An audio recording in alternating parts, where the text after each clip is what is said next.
Si tienes tu Biblia, por favor, ábrela al libro de Hebreos. Vamos a tener un mensaje independiente, no está relacionado a ninguna serie y realmente lo vamos a ver. Por lo del cambio de logo voy a explicar cuál es el corazón detrás de este nuevo logo. Pero estamos en Hebreos capítulo 4, vamos a estar en versículo 14. Entonces decidimos cambiar nuestro logo y se me hace un buen momento para aprovechar y hablar acerca de nuestra identidad como una iglesia, de nuestro propósito como una iglesia, de lo que queremos que sea la cultura de nuestra iglesia. Y una pregunta que recibo mucho, y a lo mejor tú te la has hecho, es ¿por qué el nombre Horizonte? Es un nombre un poco extraño. Y la respuesta que típicamente hemos dado de por qué Horizonte es porque mi papá se convirtió en una iglesia llamada Horizonte en Estados Unidos, donde el pastor es Mike McIntosh, y en honor al pastor de mi papá nos llamamos Horizonte. Y la verdad es que eso no es una mala respuesta, porque Horizonte en San Diego ha sido una iglesia increíblemente guiada por el Espíritu de Dios, que ha hecho unas cosas impresionantes, y el pastor Mike McIntosh es un ejemplo a seguir en todos los aspectos, y es un honor que nosotros nos llamamos Horizonte, porque la iglesia donde se convirtió mi papá es Horizonte. Sin embargo, he estado pensando mucho a lo largo probablemente del último año, ¿por qué Horizonte? Porque quiero una respuesta más que solamente porque así se llama la iglesia del pastor de mi papá, el pastor Mike McIntosh. La razón que el pastor Mike McIntosh le puso Horizonte a su iglesia es por este concepto de tener los ojos puestos en el horizonte, de no querer estancarnos, de siempre vivir vidas llenas de fe, llenas de aventura, estar dispuestos a tomar riesgos para Jesús. Y no solamente es el nombre, sino que es el ADN de esa iglesia. Ellos han hecho, o más bien hicieron por 20 años eventos masivos evangelísticos en México, donde rentaban estadios y los llenaban a veces con 50, 60, 80 mil personas en eventos gratuitos. Hace 20 años hubo uno aquí en Ensenada que se llamaba el Festival de Vida. A lo mejor a algunos les tocó. Todo eso lo pagaba y lo hacía la iglesia Horizonte, porque tenían ese espíritu de fe y ese espíritu aventurero, y está muy padre. Sin embargo, a veces siento que solamente adoptar la definición que otra persona tiene hace que sea un poco más difícil que nos apropiemos de eso. Entonces he estado pensando mucho a lo largo del último año, como les comenté, qué significa Horizonte para mí como pastor y qué significa Horizonte para nosotros como una iglesia. Y al pensar en esto caí en cuenta que el horizonte en sí es el lugar donde el cielo y la tierra chocan. Es el lugar donde ves lo celeste y lo terrestre, y es donde colindan esas dos cosas. Y es una de las cosas más maravillosas, un horizonte. Vivo en Punta Banda, entonces cada vez que paso por el Boulevard Costero hasta donde termina, todos los días paso Playa Hermosa, todos los días. Ahorita estoy pasando justo alrededor de la puesta del sol, veo 1000 personas que se están tomando fotos así. Tómala como si no me estuviera dando cuenta, así, ¿no? Y es un lugar hermoso, precioso, nuestra Ensenada. Pero hay algo cautivante acerca del horizonte, de ver cómo el cielo y la tierra están chocando. Hay pocas cosas tan hermosas como subir un cerro alto y ver al horizonte y ser maravillado por este concepto de que el cielo está tocando la tierra. Y al pensar en eso dije, eso es lo que quiero para Horizonte, eso es lo que quiero para nuestra iglesia, que ese sea un lugar donde la gente puede tener una experiencia con lo divino, que puedan tener una experiencia con Dios, que Dios pueda de cierta forma descender e interrumpir nuestras vidas, interrumpir nuestras agendas, interrumpir nuestros sueños inclusive, y darnos su plan para nuestras vidas y totalmente transformar nuestras vidas. Ese es el deseo que tengo para el concepto de Horizonte.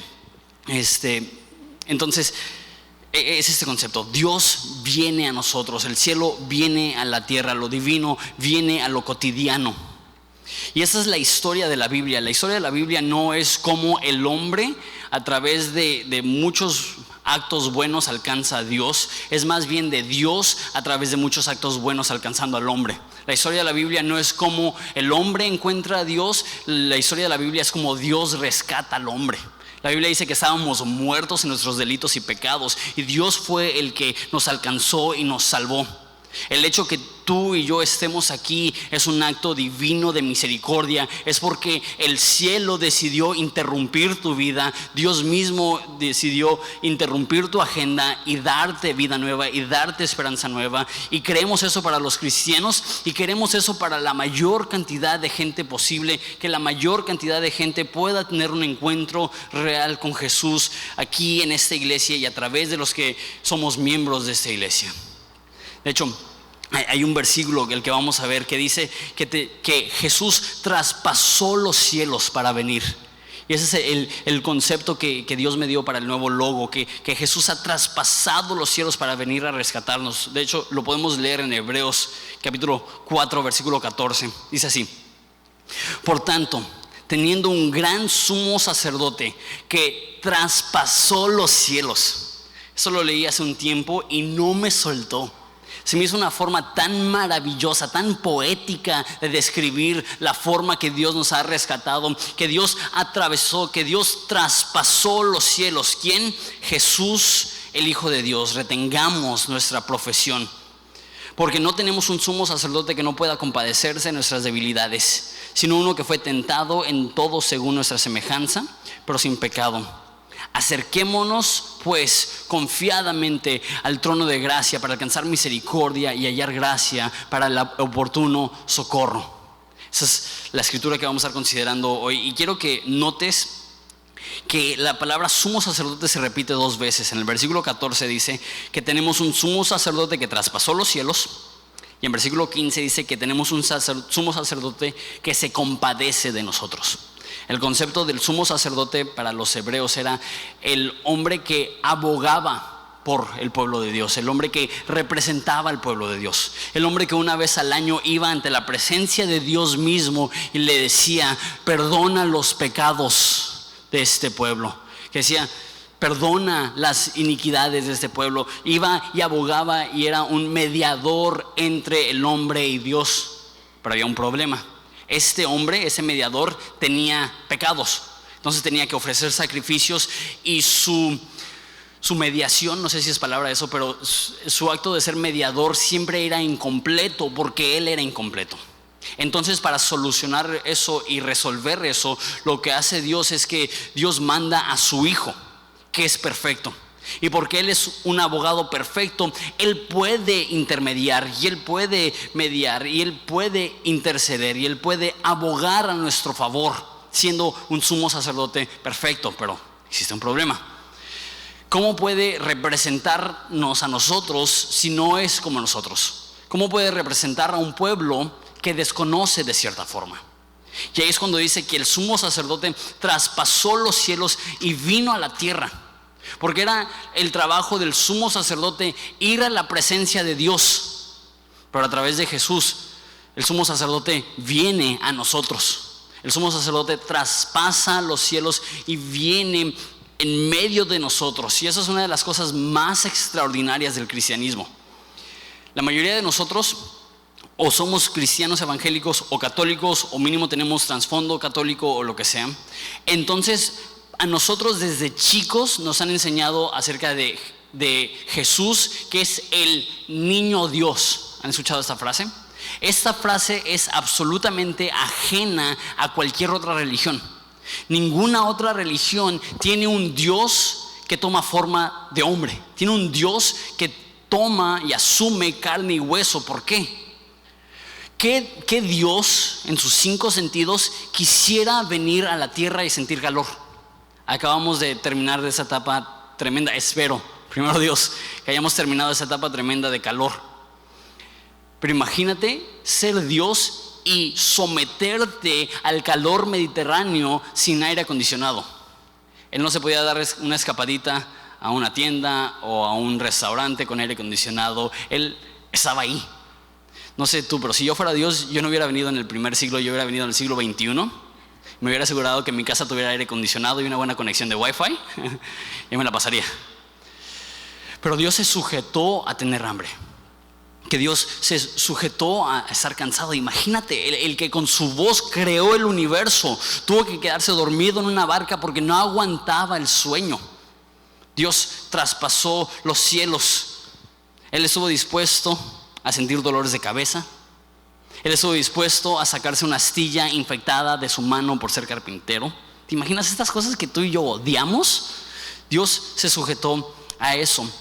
Él estuvo dispuesto a tener problemas familiares. No sé si has leído los evangelios, pero a veces pensamos que la familia de Jesús era perfecta. Si Jesús fue perfecto, entonces la familia fue perfecta, pero él tuvo más problemas familiares que tú y yo. Se sujetó a problemas familiares. Se sujetó a ser adolescente. ¿Sí entiendes eso? Dios fue puberto. Dios pasó esa etapa incómoda, extraña. Dios estuvo dispuesto a tener a sus seres queridos más cercanos que lo traicionaran. Dios estuvo dispuesto a sentir soledad. Dios estuvo dispuesto a sentir abandono. Todas estas cosas se nos hacen comunes. Pero es tan extraordinario pensar que aquel que estaba sentado en un trono estuvo dispuesto a nacer en un establo. Que aquel que estaba vestido con ropa real vino a vestirse de trapos. Que aquel que estuvo acostumbrado a escuchar la alabanza de ángeles venga a escuchar la crítica humana. Que aquel que estaba acostumbrado a portar una corona de oro, que reciba una corona de espinas. Es tan extraordinario pensar que Dios traspasa los cielos para venir e invadir nuestro espacio, interrumpir nuestras vidas y darnos una nueva esperanza y darnos una nueva vida. Tenemos un Dios que viene a rescatarnos. Entonces es lo que dice traspasar. Ese sumo sacerdote traspasó, y la palabra traspasar aquí significa atravesar o hacer el viaje, hacer el recorrido. Que a Dios no era una distancia demasiado larga para no atravesarla, para venirnos a salvar. Como una canción ochentera de Estados Unidos que dice: no hay distancia lo suficientemente grande, no hay océano lo suficientemente ancho, no hay montaña lo suficientemente alto. Pues sabes que no hubo espacio lo suficientemente ancho para que Dios no atravesara eso, hiciera el viaje para venir a nuestra presencia como nosotros, a poder ser el representante perfecto para unir a Dios y al hombre. Ese es el mensaje del evangelio. Y dice: si tenemos un sumo sacerdote que traspasó los cielos, Jesús, el Hijo de Dios, dice verso 14, retengamos nuestra profesión. Profesión aquí no está hablando de vocación, no está diciendo sigue siendo lo que eres vocacionalmente. Si eres carpintero, sigue siendo carpintero. Está hablando de una más bien confesión vocal. Es lo que está diciendo, lo que estás profesando con tu boca. El libro de Hebreos, y sé que nomás lo estamos tomando así al azar sin ver todo el contexto, pero el libro de Hebreos fue escrito a judíos que habían abandonado la fe de sus padres, habían adoptado una nueva fe cristiana y estaban siendo perseguidos. Muchos habían perdido sus casas, muchos habían perdido sus trabajos, muchos estaban a punto de perder la vida. Y el autor de Hebreos les escribe y les dice: tenemos un sumo sacerdote que hizo el viaje, que traspasó los cielos, que vino con nosotros. Por ende, no niegues la fe, retengamos la fe. Porque está diciendo: no importa qué sufras en esta vida, Jesús ya lo sufrió. No importa qué padezcas en esa vida, Jesús ya lo padeció. Y si Jesús estaba dispuesto a dejar su trono para venir a esta tierra, nosotros debemos estar dispuestos a dejar nuestra comodidad para estar con Él y serle obediente a Él. Si tenemos un sumo sacerdote que ha traspasado los cielos, entonces retengamos nuestra profesión. Verso 15. Porque no tenemos un sumo sacerdote, una vez más, alguien que nos representa como un abogado, que no pueda compadecerse de nuestras debilidades, sino uno que fue tentado en todo según nuestra semejanza, pero sin pecado. Dice que Él, al representarnos, dice, se compadece de nosotros. La palabra en griego es simpatía. Él tiene probablemente la palabra más correcta en nuestro en español sería, tiene empatía. Que eso, una vez más, es extraordinario, porque muchas religiones tienen un Dios que puede sentir compasión. Compasión es sentirte mal porque otra persona está sufriendo. Pero empatía es sentirte mal porque tú sabes lo que se siente. Ninguna otra religión demuestra un Dios que puede mostrar empatía, que sabe lo que se siente. Sí hay dioses ajenos que muestran compasión a través de lástima. Ay, pobre humanidad. Pero Jesús demuestra compasión a través de empatía. Y Él dice: yo sé lo difícil que es atravesar esta vida, porque yo también la atravesé. Y por eso dice que es un sumo sacerdote que se compadece. ¿De qué? De nuestras debilidades. ¿Te sientes débil? ¿Sientes que la vida es demasiado difícil? ¿Sientes que no tienes la fuerza para atravesar la vida? Y cuando vienes a la iglesia y escuchas un mensaje de ser más que vencedor, dices: ay, sí, ¿cómo no? Que tu vida está llena de agonía y tristeza y dificultad, y tú dices: no, eso no es lo que debería ser un cristiano. ¿Qué es lo que dice la Biblia? Tenemos un Dios que se compadece.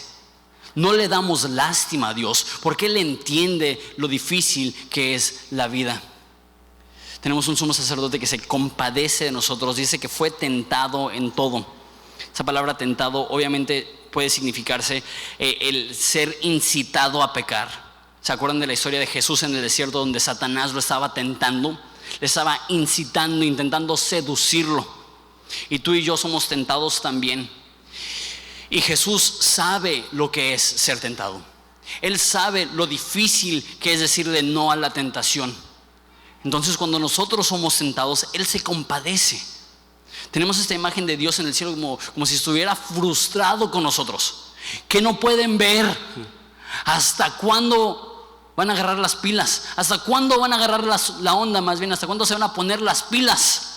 No es la actitud de Dios. La actitud de Dios es: yo entiendo, porque yo lo viví, yo sé lo difícil que es ser un ser humano, entonces me compadezco de tu debilidad. La Biblia dice que Él se acuerda de nosotros y recuerda que nuestra condición, que somos como el polvo, frágil como una olla de barro, y se compadece de nosotros.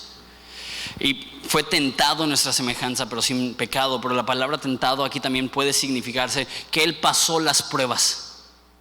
No sé qué estás sufriendo tú ahorita, no sé qué estás padeciendo tú ahorita, pero Dios no es ajeno al dolor que tú puedas sentir. No sé cuál es la situación en la cual te encuentras, no sé cuál es el dolor que estás portando, pero Jesús ha portado ese mismo dolor. Y Él te ve y Él se compadece. A la luz de eso, ¿qué es lo que debemos hacer? Verso 16. Acerquémonos pues confiadamente al trono de la gracia, para alcanzar misericordia y hallar gracia para el oportuno socorro. Si esto es cierto, que Dios ya hizo el viaje del cielo a la tierra, si esto es cierto, que Jesús sufrió todo lo que tú y yo podríamos sufrir, entonces cuando pecamos, cuando caemos, cuando sufrimos, cuando agonizamos, ¿qué es lo que debemos hacer? Acercarnos confiadamente al trono de gracia. No alejarnos con vergüenza, no alejarnos con culpa, no alejarnos con pena diciendo: ay no, Dios es perfecto, ¿cómo me puedo acercar a Él? Él, siendo perfecto, se compadece de nosotros, porque Él sabe exactamente qué es lo que estamos pasando. Él ha experimentado lo que nosotros hemos experimentado. Entonces podemos acercarnos confiadamente al trono de gracia. Si Dios ya ha venido a presentarse a nosotros, entonces nosotros podemos presentarnos ante Él sabiendo que encontramos en Él gracia. Es esta imagen de un padre con los brazos abiertos. Lo comenté la semana pasada, creo, del hijo pródigo, que después de darle la espalda a su padre, él decide regresar. Y en vez de que el padre le dice: ¿dónde estuviste?, le abraza, le pone su anillo sobre su dedo, mata la vaca gorda y celebra. Cuando nosotros caemos, flaqueamos, tenemos debilidad, debemos de correr al trono de gracia. Debemos de correr a los brazos del Dios que nos ama. ¿Por qué? Porque Él ha traspasado los cielos para mostrarnos esta gracia.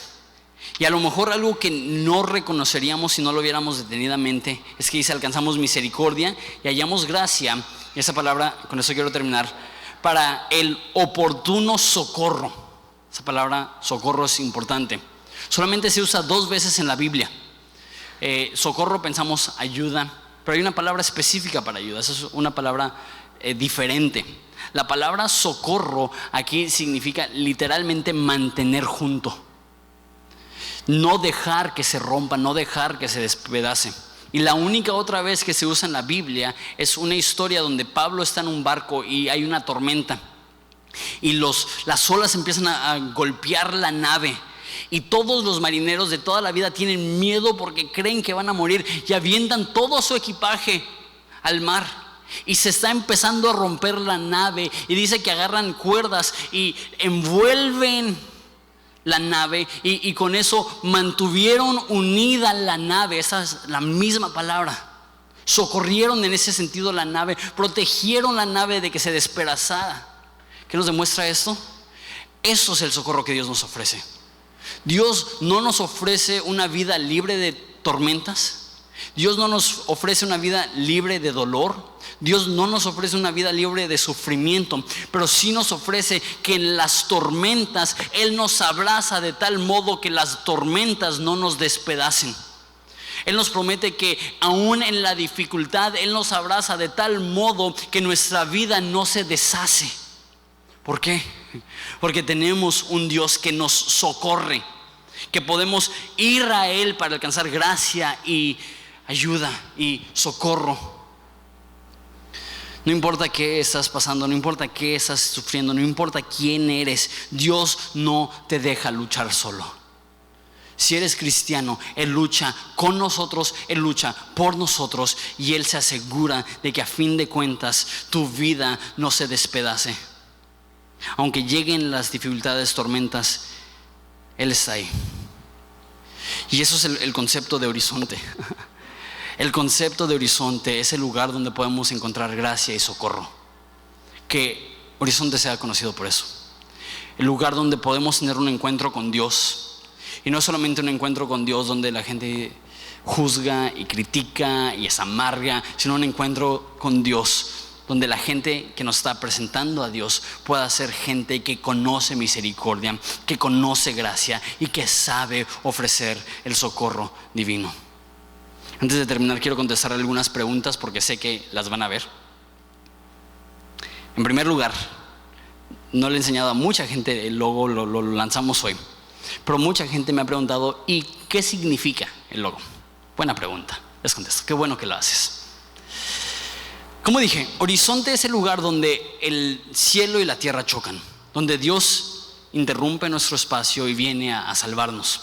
Entonces intentamos plasmar eso a través de una imagen, y el hexágono de 6 lados representa la tierra o representa al hombre. De hecho, en la Biblia el número 6 es el número que representa a la humanidad.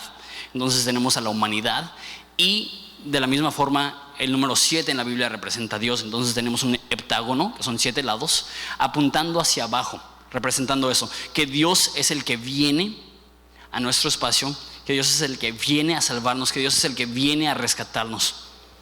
Y de hecho hasta la forma que están las sombras, todo eso es importante, porque eso no es el hombre intentando alcanzar a Dios, eso es Dios viniendo a rescatar al hombre. Eso es lo que significa el logo. Entonces espero que se puedan acordar, porque sé que mucha gente les va a preguntar, ¿qué significa esa figurita? Ya me han dicho un sinfín de cosas. Se parece a esto, se parece a esto, y todo es muy chistoso, pero no se los voy a decir porque les voy a arruinar el logo, ¿va? Siguiente pregunta que me van a hacer y ya han hecho, y quiero responder en ese tiempo. La segunda pregunta que he recibido es, ¿por qué cambiar el logo? ¿Que no está bien nada más mantener el mismo logo que siempre hemos tenido, el de la palomita, que es el logo de Capilla Calvario? El logo de la palomita, la mayoría de ustedes lo han visto. Se inventó en los años 70 y fue un emblema del movimiento Capilla Calvario. Sin embargo, hay logos que a lo largo del tiempo no pierden su vigencia. Y hay otros logos que, si no se modifican, empiezan a verse anticuados.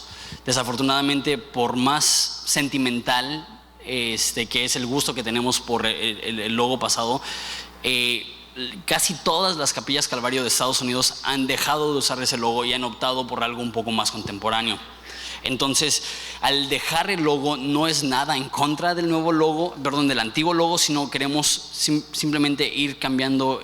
La Biblia dice que los que no tienen cambio no temen a Jehová, y sé que si nos estancamos en algo es difícil crecer. Y aparte, lo que dije al principio, Para apropiarte de algo que has heredado, a veces tienes que hacer un pequeño cambio. E intentamos modificar el logo para poder hacerlo más funcional, pero decidimos y optamos mejor por un nuevo logo. A lo mejor va a tomar un tiempo para acostumbrarnos a él, pero bueno, ese es el nuevo logo. Y no quiero pretender que ese logo va a ser vigente por 100 años. Entendemos que así como se cambió el logo anterior, ese logo también se cambiará algún día, y eso simplemente es provisional por los próximos 5 o 10 años para asegurarnos que la imagen de la iglesia no se quede estancada en los años 70. Pero bueno, última pregunta y después concluimos este tiempo. Otra pregunta que me han hecho personas al no tener ya la palomita, y también en el logo anterior decía Horizonte y después Capilla Calvario. Estoy seguro que gente me va a preguntar, ¿y seguimos siendo Capilla Calvario? La respuesta es sí, súper sí. Capilla Calvario es el movimiento al que pertenecemos, pero más que solamente doctrinas que creemos, es la familia a la que pertenecemos. Mi papá y yo nos las vivimos en conferencias y en iglesias. La semana pasada fuimos a una conferencia de misiones en Estados Unidos a compartir.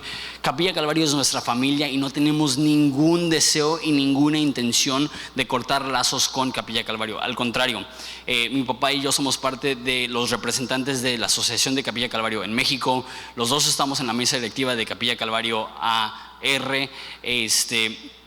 ¿Qué más iba a decir? Nosotros somos encargados de organizar la conferencia nacional de Capilla Calvario, y estamos siendo equipo con Capilla Calvario Costa Mesa, que es la iglesia principal, que por cierto tampoco usan ya la palomita, que es la iglesia principal, para lanzar capillacalvario.com, que lanzó la semana pasada. Eso lo está haciendo gente de Horizonte. Entonces, solo para decir, somos Calvary, somos super Calvary. Amamos a gente de otra iglesia y tenemos mucho contacto y convivencia con muchos movimientos y denominaciones, y eso es muy a propósito. Pero nuestra identidad como una familia y un movimiento es que seguimos siendo parte de Calvary Chapel, parte de Capilla Calvario. Simplemente estamos minimizando un poco el logo y manteniendo solamente Horizonte. ¿Va? ¿Alguna otra pregunta? No, no es cierto. Ok, entonces, para transicionar, hoy es el primer domingo del mes, que significa que va a haber Santa Cena. Entonces le voy a pedir a todos que nos pongamos de pie, por favor.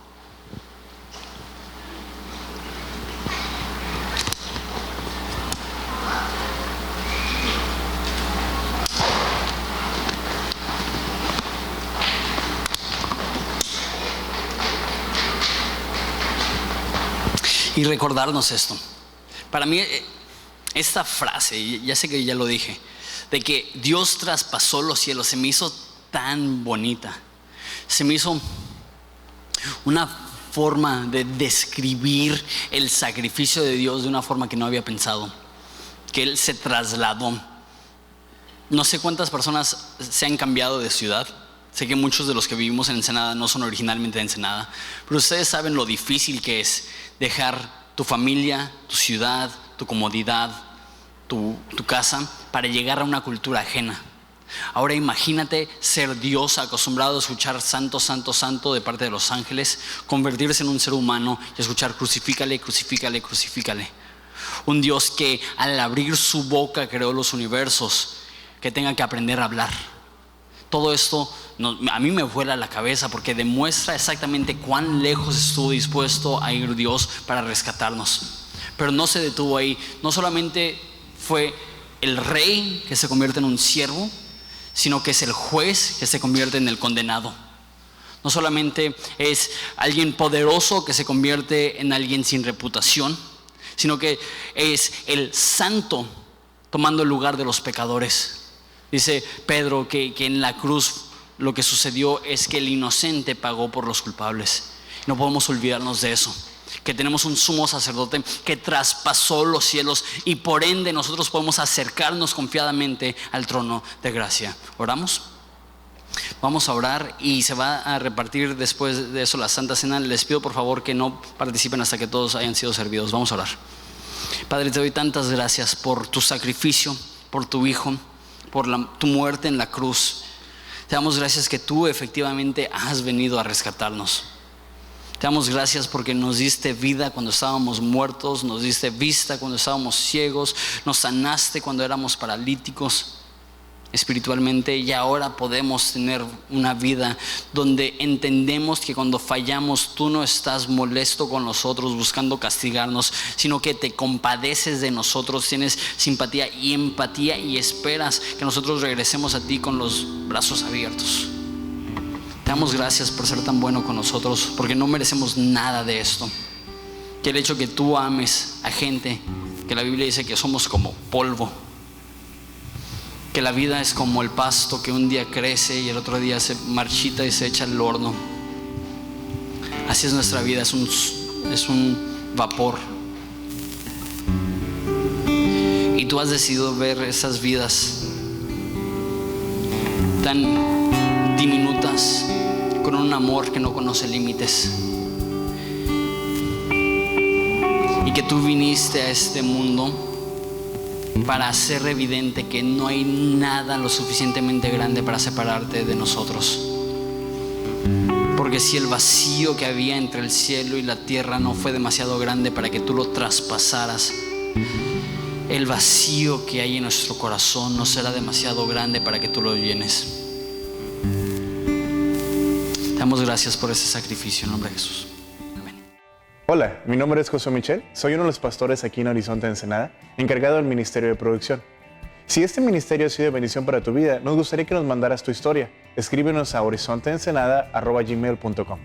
También, si quieres bendecir económicamente nuestro ministerio, puedes ir a horizonteensenada.org/dar. Solo te pedimos que lo que des no interfiera con lo que hace tu iglesia. Gracias.